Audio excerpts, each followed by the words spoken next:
From outside, the Truax House might look a little creepy.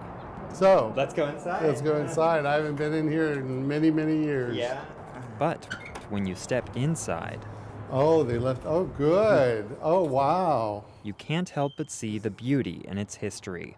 Not just because the house was one of the first AIDS hospices in the country, also because of its stunning craftsman-style design. This is incredible. They left all the woodwork intact. I'm here with Terry Cunningham, really- a retired county public health director. He helped raise the money to get the Truax House up and running.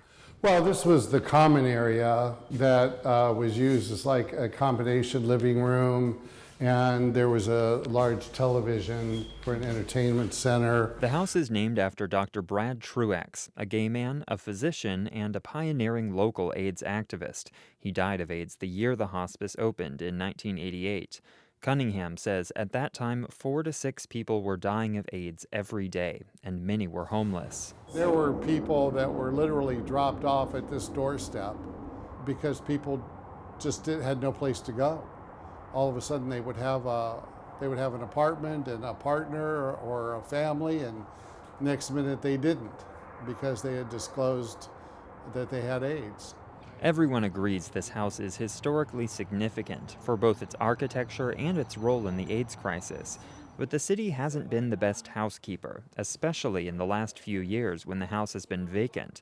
Holes are in the drywall, the roof needs replacing. The status quo is not working there. Todd Gloria represents the Truax House neighborhood on the city council. Here he is at a recent committee meeting on the house's sale. And as chair of the budget committee, I'm also mindful of the fact that I think it's unlikely the city would ever prioritize this for the kind of rehabilitation that would be necessary. The high-end estimate for modernizing the house is $1.8 million. We're coming out onto the deck from a little foyer that was used. Gloria proposed selling the house on the condition that the city do a review of its historical significance. That process is just getting started. We had to make it handicap accessible. But Gloria's plan doesn't satisfy everyone, including Roy McMakin. Historic designations do not prevent things from getting turned down. They're a speed bump from developers, but I think that it is possible that somebody would buy that even with a historic designation and be able to prove a financial hardship to restore it. McMakin has another interest in the Truax House beyond its history. He's the president of the Friends of Maple Canyon. That's one of San Diego's most popular urban hiking trails, and the Truax House sits near the southern entrance. McMakin and others want to use the Truax House property to extend the Maple Canyon Trail and give it another access point, one with a gorgeous view of San Diego Bay. It became, in my mind, really this missing link to really creating the spectacular circumstance of a Maple Canyon. So when I found it was being sold, it just seemed like an irreplaceable loss. Like I said, I think Maple Canyon could become one of the most impressive open space in a center city in the United States. One problem is that part of that trail extension would have to go through private property, so the city would need the cooperation of the neighbors.